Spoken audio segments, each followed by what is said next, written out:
prilagodili. Če ne boš mogel pa začeti golfati. Čist simpel. Tako, ne vem, podjetnik. Najprej je ful kreativen, inovativen, tak in drugačen, zaradi tega uspe. Kaj se zgodi, ko je uspeh večji? Pritisk na njega je vedno višji. Če hoče pritisk zdržati, mora biti vedno bolj trd, mora biti vedno bolj napet. Najprej 1 uro na dan, pol 2 ure na dan, pol 3 ure na dan in to se pol v 10 letih recimo priješ, da si skozi trd, tudi ko spiš. In potem prije do tega, da se ne zna več sprostiti, razen s kakimi odvisnostmi, recimo jim. In taka oseba pa je izgubila na kreativnosti. Ali pa je kreativna samo, ko ga ima malo, ali pa vzame določeno substanco, ni pa naravno, ni sposoben iz svoje sproščenosti razviti spontanost, iz spontanosti pa kreativnost. In pa izgubila edge v poslu ali pa v športu. Postane predvidljiv, postane trmast, zategnen, še eno ful dobro nadaljevanko, milijarde, billions. Billions. No, Poznam, ampak nisem gledal še. To so kaj neki milijarderji, ki so full high performeri. En hedge fund, pa en državni tožilc in pa gledaš, kako igrata tenis celo serijo, kdo bo koga. In pa vidiš, da tudi recimo oba dva sta full high performance, sposobna brihtna, spomin, vse v nulo, ampak družabno življenje pade, zakon pade, ampak ta stres vidiš, koliko jim v bistvu vzame sposobnost, da bi razmišljali kreativno. In pa se morajo obkrožiti z ljudmi, ki so kreativni. In pa reče, daj mi ideje. Dej.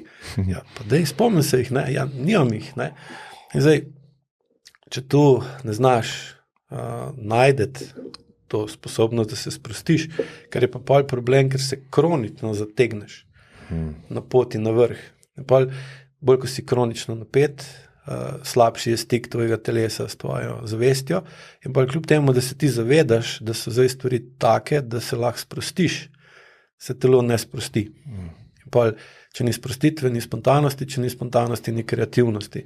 In pa v bistvu izgubljaš sposobnost, da dejansko s kreativnostjo dviguješ rezultate, tako poslovne kot športne, pa ti pa ostane sem kaj še, golfat.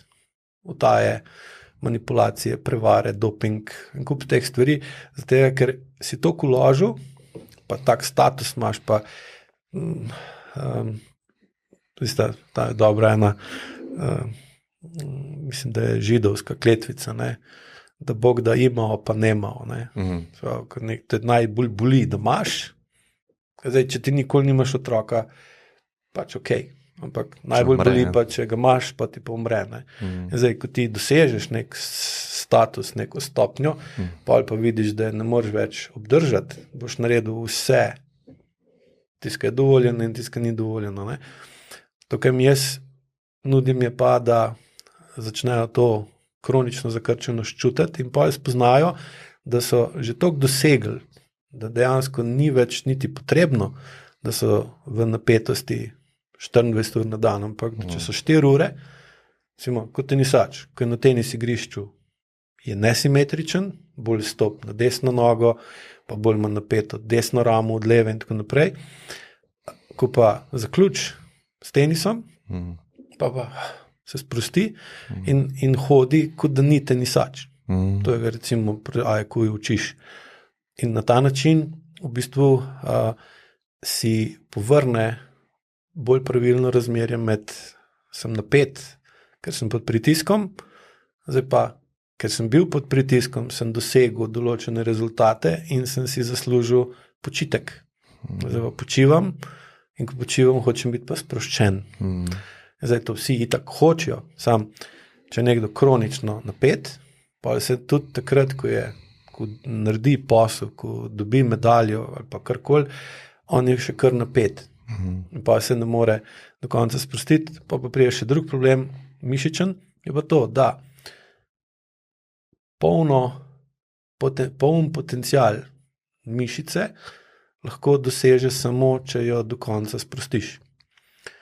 In takrat se do konca napolni z energijo, potencialno energijo, zato da je pol, ko jo potrebuješ, ko pa ti potrebuješ kinetično, gibalno, pa ti pošleš v mišico signal, da se ne iztisne, skrči, da se dvigne tonus in se ta potencialna spremeni v kinetično. In zdaj, če ti ne moreš mišice do konca sprostiti, ker je ne znaš, ali pa ne veš, da obstaja senzorno-motorna amnezija, pa ne veš, da je to čustveno pogojeno stanje, ki ga razviješ večinoma že v otroštvu in tako naprej, ti niti ne veš, da tvoje mišice ne morejo dosegati polnega potencijala, ker se ne sprostijo do konca. Bolj, če gledaš, da mišice definirajo, kdo mi smo vedensko, ker omogočajo gibanje pa tisto, kar mi smo, pa vidiš, da recimo nekdo, ki se ne zna, ali pa tudi ne ve, da se ne sprosti do konca, nikoli ne doseže polnega potencijala in pa poskuša na druge načine pride do tega polnega potencijala, kar je pa nepravično in nepošteno in pol vodi v travme ali te osebe ali drugih oseb, ker jih recimo preveč delavce izkorišča, ker ne razmišlja dovolj kreativno, da bi ugotovil, kako dvigam dodano vrednost. Pa bi lahko ljudje recimo delali 4 dni na teden, pa bi v teh 4 dneh zaradi boljše kreativnosti vodstva podjetja dvignili dodano vrednost med vhodom pa izhodom in bi dosti zaslužili, da bi lahko delali recimo en dan manj, pa bi ljudje imeli recimo 3 dni dopusta, pa bi bili bolj sproščeni, bolj svobodni, hkrati pa imeli dovolj sredstev za normalno življenje in bi bili manj občutljivi na COVID, bolj zadovoljni s sabo, z življenjem, ki ga živijo izven službe in tudi v službo bi prišli bolj polni idej pa vsega ostalega. Sam to narediti pa ne moreš kar tako, da se odločiš. Zdaj bo nekdo poslušal to, bo rekel, ok, od jutra naprej bo pa, ker ti imaš zmeri noter vseb kronično zakrčenost, ki je podzavestna in glih zato je... Nimaš dostopa. Ne veš, da je imaš. Lahko sem tako sekundarno opaziš v določenih načinih, kako živiš, ali pa ko greš razmišljati, zakaj mi se dogaja to, kar si ne želim, je skoraj vedno odgovor, zato ker imaš podzavestno zakrčenost telesa in ne znaš čutiti pravilno časa, ali pa se ne zavedaš časa realno, ampak relativno in pol je tukaj, ker pa čas določa potek vseh dogodkov, zdaj, če bi čas dal na 0, bi se zgodil kaj? Vse bi obstalo, se ne bi premaknilo in vsi bi nehali živeti. Statika v bistvu. Mir. Mrtvo. Umrli bi. In zdaj je logično, da če imaš ti odnos do ene vrednosti, ki rečemo čas, popačen, čas je pa tisti, ki absolutno ureja, kako se vse dogaja, imaš pa problem. In zdaj, ko se učijo IQ metodo, dejansko se učijo, kako razumeti čas.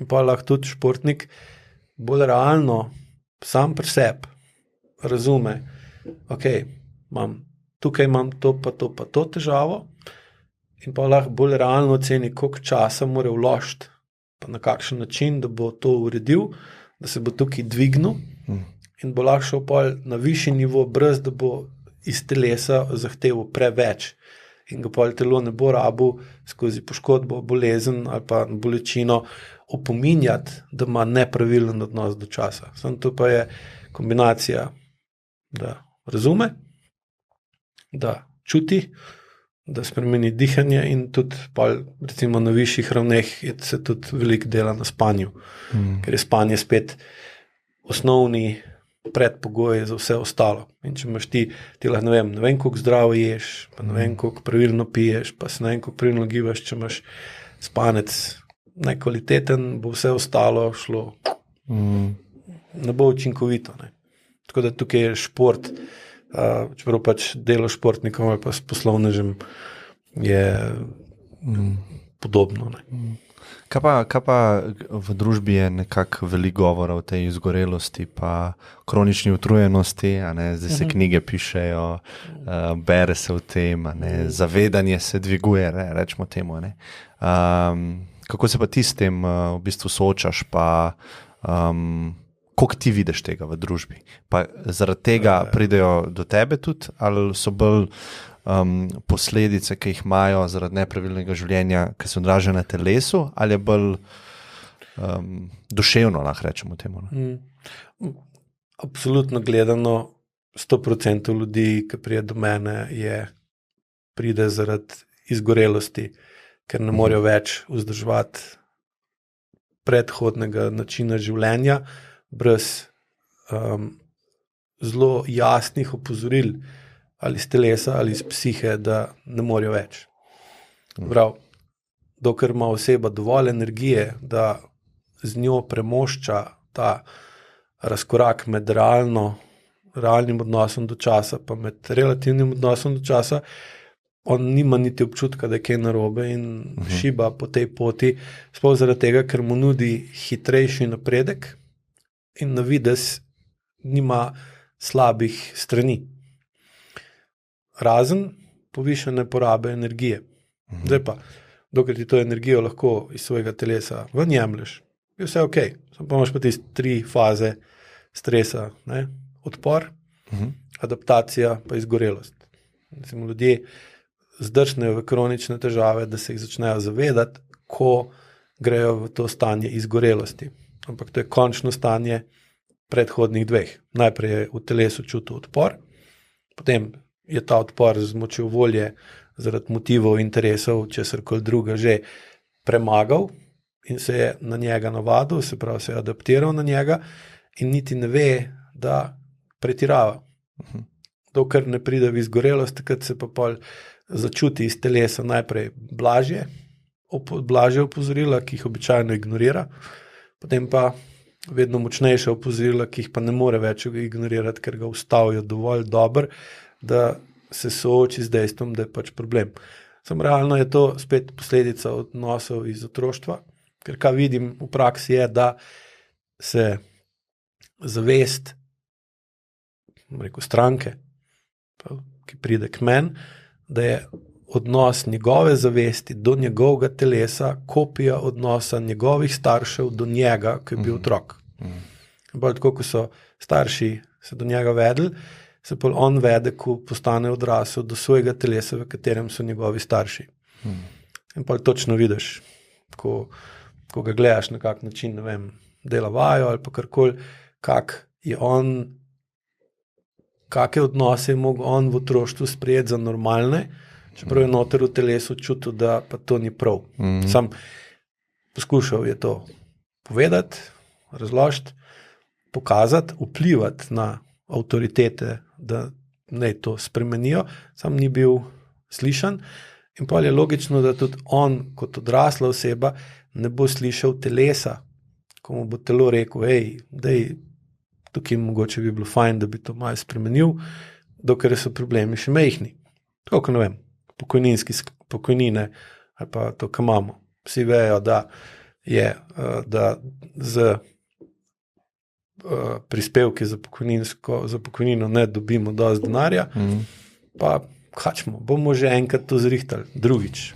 Bo nekdo drug to zrihtal, ker je enostavno preveč težko se s tem ukvarjati in tiska se bo tega lotil, bo na volitvah, ne vem, zgubo, ne?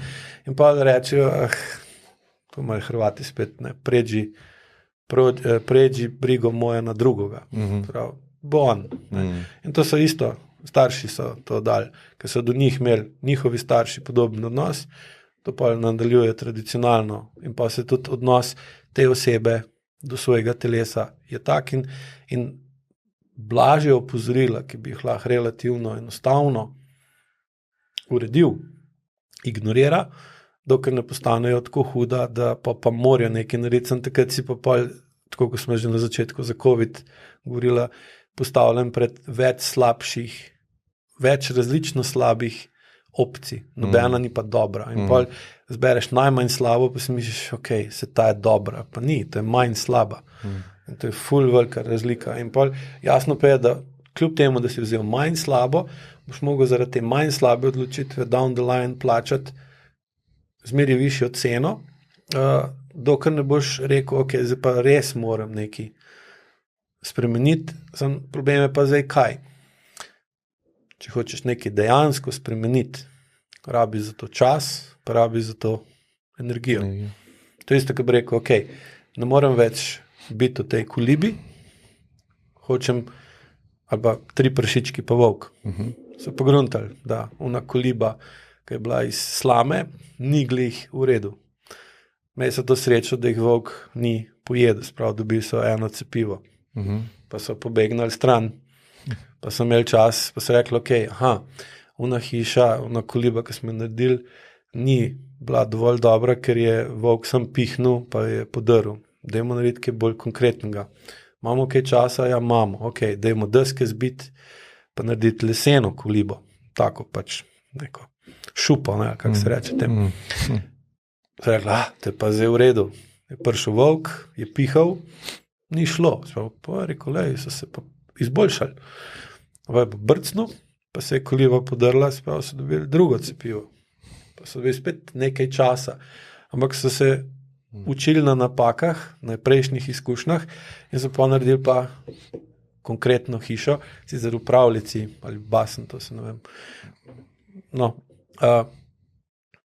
ne piše, koliko več ur so porabili za to, da so se zidali kolibo ali pa to, pač hiša je to že pol manj, ne, ko pa kakšne razmerje med vloženim časom, pa če bi šli pol meriti, koliko energije so porabili, da so v peko naredili, pa to se postavili, ampak pa so bili pa varni.